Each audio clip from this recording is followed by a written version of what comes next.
Welcome to the 2020 edition of Startup Fashion Week's Designer Diaries. I'm your host, Dee Silkie, and joining me today is Jenan Keogh. Hi! Jenan, I've known you for about a year now through the industry, and so I already know a little bit about you, but I'm so excited to share with everyone who's watching about you and your brand. So thanks so much for joining us today. Thank you for having me. It's such a pleasure. So the first question I have is, how did you first decide to get into the fashion industry? I've always wanted to be in the fashion industry since I was younger, but I just really felt like it was a pipe dream.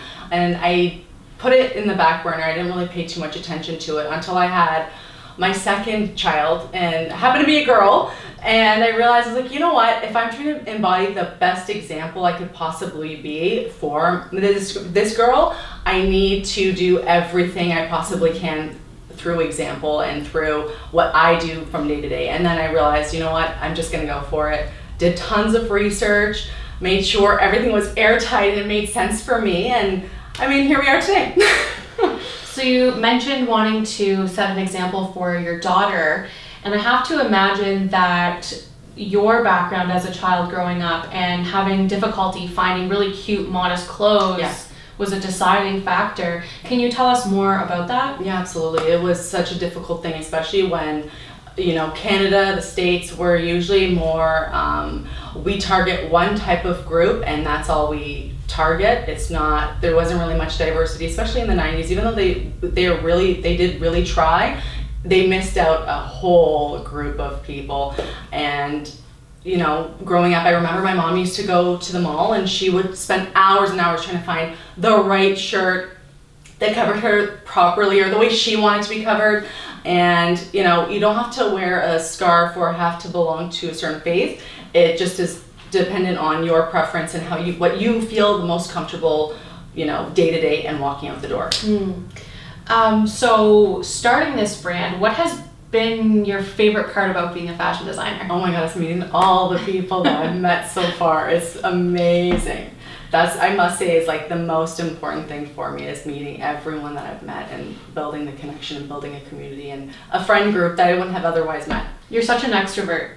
I am. I mean, I feel like I can be an introvert, but I really like, especially COVID has made me so depressed because you can't go and talk to anyone. You're like, even though it's a virtual, you can talk to one another that way.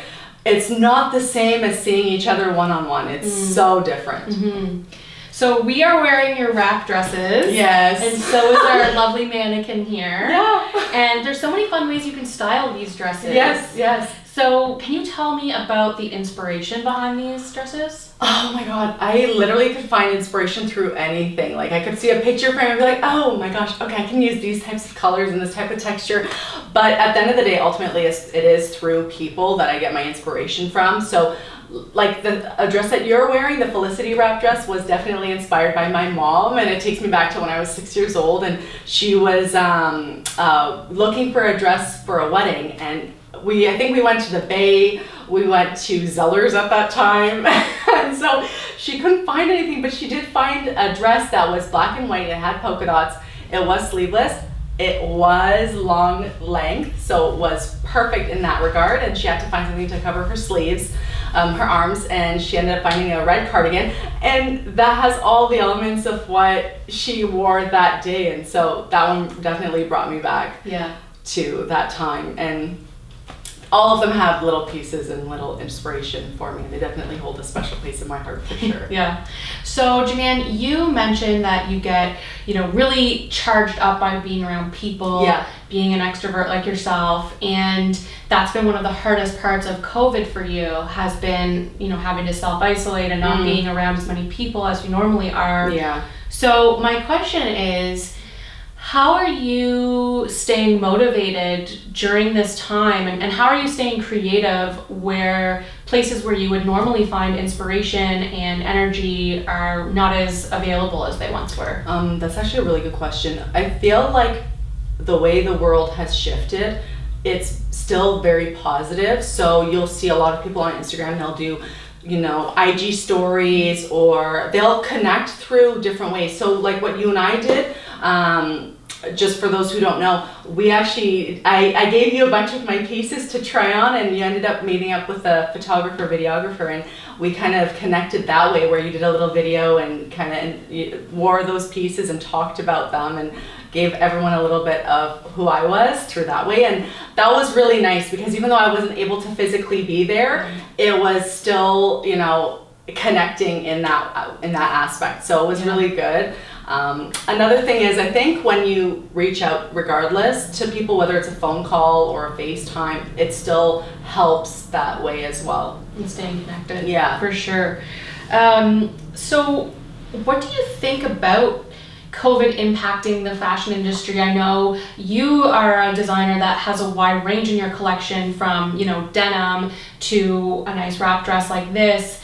But I've noticed there's sort of a shift in the industry towards loungewear. How does that affect your design process moving forward? I am still, like, everything that I have is, I find, still relatively comfortable. I would still think of, I mean, I would entertain the idea of loungewear, but I'm not really the type that would follow all the trends. It still has to ring true with me. I'm extra and I'm really bougie, so lounge doesn't really work. I'm like, okay, I'll get like maybe a collection of something like along the lines of more relaxed, but I like to think the stuff that I have is still relatively, you know, loungewear appropriate. Like, I actually had one lady come up to me, she bought this, she wore this as a robe at home. Yes. Believe it or not. Yes, I have had mine open, and it's a perfect little cardigan wrap. Yeah, that's what I did when I had actually started up last year. I had a pop-up shop at one location nearby your guys' place, I believe. I can't remember at the top of my head what it was called, but I wore my rose wrap dress as a cardigan. I wore my denims, the honey denims, and then we had the black Mira top as well, and I paired it that way, and everyone thought it was a cardigan, it wasn't a dress. Yeah. Okay, just a couple more questions for you. This one's a bit of a harder question. Okay, no problem. So, what are some of your greatest strengths and weaknesses as a brand? Oh, that's a good one. Okay, I want to say strength-wise, really honing in and tuning into what people are looking for, and those who aren't really seen in mainstream media. So there's girls that are different sizes, different ethnicities, different faiths, and we'll still cater to that.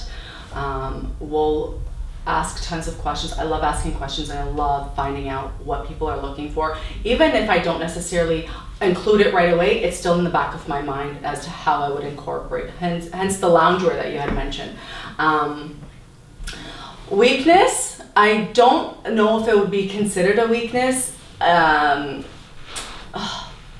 We're really small. We just started last year, so for us, as a brand, it would probably be just having people know who we are, what our message is, and just getting the name out, and that I feel like would be probably not really one of the upper hands, I guess you could say.